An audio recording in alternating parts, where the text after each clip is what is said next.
Hello everyone, welcome back to our channel and I hope कि आप बहुत अच्छे होंगे। सो हम पाइथन कर रहे थे और पाइथन क्या होता है, लैंग्वेज क्या होता है और ऑपरेटर्स क्या होते हैं, वेरिएबल क्या होता है, डाटा टाइप क्या होता है, ये सारी चीज़ें हम डिस्कस कर चुके हैं। 4 टाइप्स के हम ऑपरेटर्स के बारे में भी डिस्कस कर चुके हैं और उसके प्रेसिडेंस के बारे में। आज हम 2 प्रोग्राम्स करके देखेंगे हमारे पाइथन के अंदर। एक तो to calculate the average marks of 3 subject और एक to calculate the volume of cylinder. तो चलिए स्टार्ट करते हैं आज की क्लास को।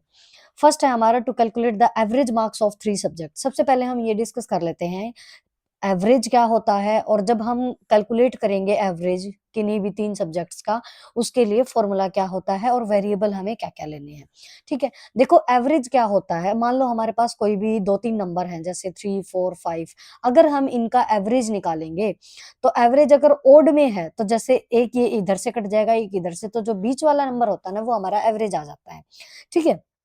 इसी टाइप से अगर हमें किन्हीं भी 3 सब्जेक्ट, अब ये तो जैसे कम नंबर्स के लिए है, अगर हमारे पास बहुत सारे नंबर्स हों, उसका एवरेज हम कैसे निकालेंगे? तो जितने भी नंबर्स हैं, मान लो 1, 2, 3, 4 इस टाइप से मान लो 10 तक है नंबर्स, उनका हमें एवरेज निकालना है, तो उसके लिए हम क्या करेंगे? सारे नंबर्स को ऐड करके और जितने नंबर्स हैं उनके जैसे ऊपर तो हमने ले लिया टोटल और फिर उसके नीचे नंबर ऑफ मतलब जितने नंबर्स हैं वो, ठीक है? टोटल संख्या जितनी होती है। तो जैसे मान लो यहाँ पे है 10 नंबर्स है ना, तो नीचे 10 से डिवाइड कर देंगे। ऊपर इनका सम और नीचे नंबर, ठीक है? जैसे मान लो 1 से लेके 10 तक है, तो 1 से लेके 10, 10 कितने हो गए? 10, ठीक है? और इनका सम कितना होता है वो। एक छोटा-सा एग्ज़ाम्पल लेते हैं और अच्छे से क्लियर होगा। जैसे मान लो मैंने लिया 15, 20, 21, 43 54, ठीक है? ये ले लिया जैसे हमने, अब ये ओड हो गया। यहाँ पे ले लेते हैं 7 6, ठीक है? तो 2 4 6, ये 6 नंबर हो गए हमारे पास। अब ये कितने हैं? 1 2 3 4 5 6, इन सब का टोटल हम करेंगे सबसे पहले, ठीक है? इन सब का टोटल करके और जितने नंबर्स हैं, मान लो 6 है ना, तो 6 से डिवाइड कर देंगे। ये होता है एवरेज, ठीक है? अब एवरेज निकालने के लिए हम कौन-कौन से वेरिएबल लेंगे? देखो पाइथन के अंदर जब हम वेरिएबल लेंगे ना, तो जो वेरिएबल हम डिक्लेयर करेंगे वही हमें फ़ॉर्मूले के अंदर लेना होता है, क्योंकि वेरिएबल्स भी हमारे क्या होते हैं, केस सेंसिटिव। उसके अंदर कोई स्पेशल सिंबल, अंडरस्कोर को छोड़ के कोई स्पेशल सिंबल हम यूज़ नहीं कर सकते, ना हम स्पेस दे सकते, ठीक है? ये हमारा केस सेंसिटिव होता है। तो अब एवरेज के लिए सबसे पहले हम लेंगे कोई भी एक नंबर, मान लो हमने सब्जेक्ट 1 के नाम से कोई भी वो ले लिया वेरिएबल, ठीक है? तो हम इंटीजर में लें या तो हम ऐसे पहले ही डिक्लेयर कर दें कि कोई भी जब हम वो लेंगे ना, तो इंटीजर में लेंगे, ठीक है? तो एंटर करवाएँगे, इनपुट लेंगे, इनपुट फ़ंक्शन का हम तब यूज़ करते हैं जब हमें मतलब मार्क्स जब हमें एंटर करने होंगे ना, तो जब हम रन कराएँगे ना प्रोग्राम को, तभी हमसे पूछेगा कि mark enter the marks of first subject, enter the marks of second subject. एक बार कर ही लेते हैं, अच्छे से क्लियर होगा। देखो साथ-साथ कर ही लेते हैं। 3 वेरिएबल्स हम लेंगे और उसके बाद 4th वेरिएबल लेंगे हम एवरेज का, ठीक है? तो एक बार देख लेते हैं आइडियली ओपन करके। देखो, यहाँ पे हमने स्क्रिप्ट मोड ओपन कर रखा है। सबसे पहले हमने एक वेरिएबल लेते हैं सब्जेक्ट 1 के नाम से। कोई भी वेरिएबल हम ले सकते हैं, एक्स, वाई, जेड कुछ भी ले सकते हैं। यहाँ पे हम 3 सब्जेक्ट्स का सम निकाल रहे हैं, तो हमने सब्जेक्ट 1 के नाम से वेरिएबल ले लिया, ठीक है?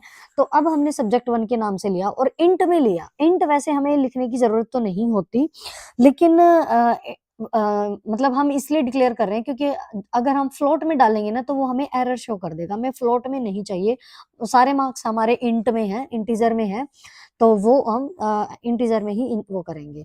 फिर हमने फंक्शन लिया इनपुट और उसके बाद इनपुट के अंदर हम ब्रैकेट में लिखेंगे एंटर द मार्क्स, कि जब हम रन कराएँ ना, तो हमारे पास फर्स्ट लाइन ये एग्ज़ीक्यूट होके आए, enter the marks of first subject, first subject, ये लाइन आनी चाहिए हमारे पास, ठीक है? फिर हम मार्क्स को एंटर करेंगे, ठीक है? और उसके बाद हम ब्रैकेट्स को क्लोज़ कर देंगे। एक बार हम इसको कॉपी कर लेते हैं ताकि बार-बार हमें ये टाइप ना करना पड़े। यहाँ तक हम इसको कॉपी कर लेते हैं। ज़रूरी नहीं है कि 3 सब्जेक्ट्स का, ये मैंने वैसे ही एग्ज़ाम्पल लिया है, हम कितने भी सब्जेक्ट्स से ले सकते हैं। दूसरा वेरिएबल हमने लिया सब्जेक्ट टू के नाम से, ठीक है? अब देखो यहाँ पे है ना, हम सब 1 सब 2 ऐसे नंबर मतलब अल्फ़ा न्यूमेरिक हम ले सकते हैं, लेकिन 2 पहले नहीं ले सकते क्योंकि कोई भी वेरिएबल हमारा नंबर से स्टार्ट नहीं होगा, ठीक है? ओके। आई होप कि रूल्स वाली वीडियो आपने देख ली होगी। थर्ड वेरिएबल हमने लिया sub3 के नाम से और यही हमने इनको पेस्ट कर दिया 3 बार। अब इसका थोड़ा सा ये चेंज कर सकते हैं क्योंकि हमने यहाँ पे कॉपी किया ना, तो फर्स्ट सब्जेक्ट आ गया सब में, तो यहाँ पे सेकंड कर देंगे और यहाँ पे हम थर्ड कर देंगे। ठीक है, अब देखो 3 वेरिएबल हो गए हमारे। इंटीजर हमने लेना है, इनपुट फंक्शन का हमने यूज किया है कि जब हम प्रोग्राम को रन कराएंगे तब हम मार्क्स एंटर करेंगे। अब हम पहले से ही नहीं बताएंगे हमारे कितने मार्क्स हैं। ठीक है, ओके। उसके बाद हम एवरेज एक और वेरिएबल लेंगे एवरेज के नाम से। अब एवरेज हमने सीखा कैसे निकालना है, तीनों सब्जेक्ट का सम, मतलब subject 1 plus subject 2 plus subject 3, तीनों का सम करके ब्रैकेट में इसलिए लिखा है क्योंकि तीनों का सम करके सम करके 3 से डिवाइड होगा। अगर हम ब्रैकेट नहीं लगाएंगे ना तो सब्जेक्ट 3 वाले को 3 से डिवाइड करके और फिर ऐड करवा देगा। ठीक है, तो ब्रैकेट लगाई है ताकि तीनों का सम हो और उसके बाद 3 से डिवाइड हो। ये हमारा हो गया। अब हमने ये फॉर्मूला लगा दिया एवरेज का, और एवरेज एवीजी के नाम से हमने ये वेरिएबल लिया है। अब लास्ट में हमें कराना है प्रिंट। ठीक है, तो जो भी प्रिंट के अंदर हम कराएंगे वो हमारा एज इट इज हो जाएगा।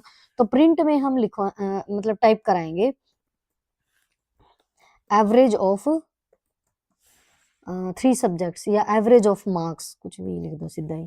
ठीक है, एवरेज ऑफ मार्क्स हमने लिख दिया और कोमा लगा के हम लिख देंगे एवरेज एवीजी। ये क्यों लिखा है, क्योंकि ये एवरेज देखो मैंने यहाँ पे एवरेज जो सिंगल कोट्स के अंदर लिखा है ना, इसका मतलब है ये स्ट्रिंग है पूरा। ठीक है, प्रिंट के अंदर अगर मैंने इन कोट्स के अंदर अगर कोई भी सेंटेंस या कुछ भी लिखा है तो वो स्ट्रिंग हो गया, वो तो एज इट इज आएगा हमारा। ठीक है, और कोमा लगा के एवीजी मैंने क्यों लिखा है, क्योंकि एवीजी हमारा यहाँ पे वेरिएबल है। तो एवीजी की वैल्यू जो यहाँ पे सोल होगा ना, ये सम सोल होके सब्जेक्ट 1 2 3 इनका ऐड होके 3 से डिवाइड होके वो यहाँ पे प्रिंट करके दिखाएगा। इसके बाद पहले ये लाइन आएगी as it is average of marks, उसके बाद जो एवरेज की वैल्यू होगी वो यहाँ पे प्रिंट हो जाएगी। ठीक है, इसको मैंने कर दिया सेव। ठीक है, अब इसको सेव कर देते हैं, प्रोग्राम के नाम से ही कर देते हैं, program.py के नाम से मैंने इसको सेव कर दिया। ठीक है, डेस्कटॉप पे ही कर देते हैं सीधा और सेव हमारा हो गया। अब हम इसको रन करा लेते हैं। जैसे हम इसको रन कराएंगे ना तो देखो इनपुट फंक्शन का हमने यूज किया था। देखो अब इनपुट फंक्शन का हमने यूज किया था तो ये रन टाइम पे हमसे इनपुट चाहता है, मतलब अब हमने रन करा दिया ना प्रोग्राम को, अब इसको इनपुट चाहिए कि enter the marks of first subject, क्योंकि हमने पहले तो बताया ही नहीं। ठीक है, अब ये हमसे पूछ रहा है तो भाई अब तो बता दे। तो अब हमने इंटीजर का यूज किया था, इंट डाटा टाइप का हमने यूज किया था, तो हमने इंट में ही देना है मार्क्स। मान लो 20 में से 14 मार्क्स है हमारे। ठीक है, तो 14 मैंने इंटीजर नंबर दे दिया। अगर मैं डिक्लेयर नहीं करती वहां पे तो हम फ्लोट में भी दे सकते थे, लेकिन यहाँ पे मैंने डिक्लेयर कर दिया उधर की इंटीजर ही नंबर हमें लेना है, तो 14 ले लिया। अब जैसे ही मैं एंटर प्रेस करूंगी तो सेकंड सब्जेक्ट के मार्क्स पूछेगा कि भी सेकंड के भी बता, तो हमने दे दिया 16 मार्क्स है। अब थर्ड सब्जेक्ट के बताओ भाई, तो थर्ड के हमने दे दिया 18 मार्क्स 20 में से। अब जैसे ही मैं एंटर प्रेस करूंगी तो हमारे पास जो लाइन थी ना एवरेज ऑफ मार्क्स, वो वाली लाइन आएगी और जो फॉर्मूला लगाया था ना उस फॉर्मूले से सोल्व होके हमारा आंसर आ जाएगा। तो ये देखो एवरेज ऑफ मार्क्स हमारा हो गया 16। ठीक है, अब ये देखो ये चीज मैंने बताई थी ना कि अगर 3 नंबर हो तो बीच वाला एवरेज हो जाता है। तो देखो यहाँ पे 3 नंबर है 14 16 18, तो बीच वाला इसका आंसर हो गया। मतलब ओड में क्या होता है, ओड नंबर्स जो भी होंगे ना उनका एवरेज निकालना है, तो आधे उधर से छोड़ दो, आधे लेफ्ट साइड से छोड़ दो, आधे राइट साइड से, जो बीच में जो डिजिट बच गई, जो भी नंबर बच गए वो उसका एवरेज होता है। ठीक है, ये हो गया हमारा एवरेज से रिलेटेड। आई होप कि आपको समझ आया होगा। सेकंड है हमारे पास, अगर हमें किसी भी जो सिलेंडर है हमारा उसका, अब सिलेंडर हमारा जो 3D शेप होती है ना उसका अगर हमें वॉल्यूम निकालना है तो वो हम कैसे निकालेंगे। सबसे पहले हम ना सिलेंडर के बारे में हमें समझना पड़ेगा, क्योंकि कुछ स्टूडेंट्स ऐसे होंगे जिनको नहीं पता होगा। मैथ्स में अगर हमने स्टडी कर लिया तो बहुत अच्छी बात है, फिर भी मैं थोड़ा थोड़ा बता देती हूँ। जैसे इस टाइप की हमारी सिलेंड्रिकल शेप होती है, सिलेंडर होता है हमारा इस टाइप का। ठीक है, जो ऊपर से नीचे से गोलाकार सा होता है। ये जो होते हैं ना सर्कल, ये इसकी रेडियस होती है यहाँ से आता है, क्योंकि पूरा तो डायमीटर होता है। अब जैसे सर्कल देखो ये होता है सर्कल। ठीक है, मुझे अच्छे से गोल नहीं बनाना आ रहा तो एडजस्ट कर लेना।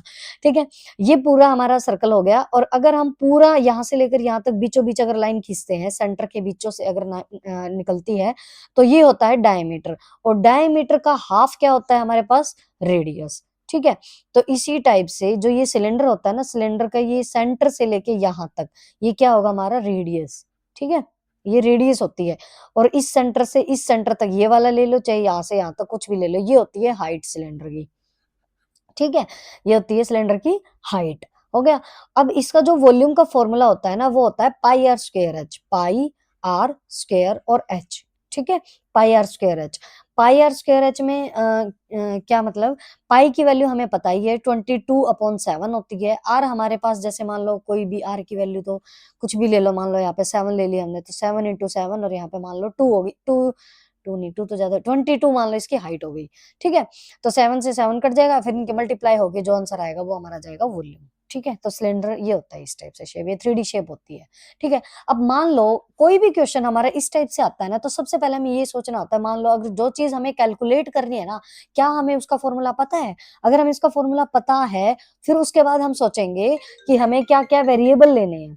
ठीक है, क्या क्या हमें वेरिएबल लेने हैं, तो चलिए एक बार कर लेते हैं इसका। सबसे पहले हम क्या क्या वेरिएबल लेंगे,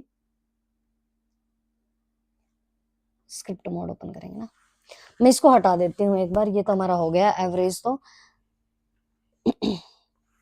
देखो, सबसे पहले हमें क्या लेना है, हमें वेरिएबल्स लेने हैं। ठीक है, तो वेरिएबल्स अब हम फॉर्मूले के हिसाब से देखेंगे कि भाई पाई ले ली हमने, पाई की वैल्यू क्या होती है, ये तो हम पहले ही बता देंगे, पाई की वैल्यू तो हमारी 22/7 होती है। ठीक है, एक सेकेंड,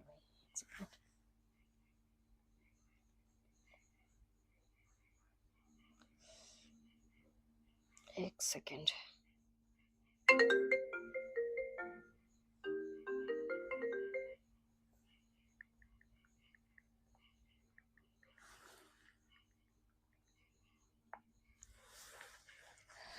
सॉरी। अच्छा, देखो, अब हमें पाई है, पाई की वैल्यू हमें पता ही है 22/7, ये तो हमें इनपुट फंक्शन लेने की जरूरत ही नहीं है। ठीक है, उसके बाद हमें क्या क्या वेरिएबल लेने हैं, फॉर्मूले के अंदर हमारे पास क्या क्या था, एक तो रेडियस और एक हाइट थी। ठीक है, तो रेडियस सबसे पहले हम लेंगे, रेडियस वेरिएबल, तो रेडियस ले ली, रेडियस की वैल्यू हम अभी नहीं बताएंगे, तो हम क्या करेंगे, अब की बार फ्लोट लेके देख लेते हैं। ठीक है, तो फ्लोट, और फिर लेंगे हम इनपुट, इनपुट फंक्शन का हमने यूज किया यहाँ पे। ठीक है, और हम उसके अंदर हमें स्ट्रिंग लेंगे, उसमें हम लाइन ऐड कराएंगे, एंटर द ऑफ सिलेंडर। ठीक है, एंटर कराएंगे हम रेडियस, और उसके बाद हम सेकंड वेरिएबल लेंगे, इसको हम क्लोज कर देते हैं। सेकंड वेरिएबल लेंगे हम हाइट, सिलेंडर की हाइट लेंगे, वो भी हम फ्लोट में ही ले लेते हैं। ठीक है, इनपुट फंक्शन हमने यूज किया क्योंकि हम रन टाइम पे बताएंगे, और enter the height, height of cylinder. ठीक है, ये हो गई हमारी दोनों चीजें।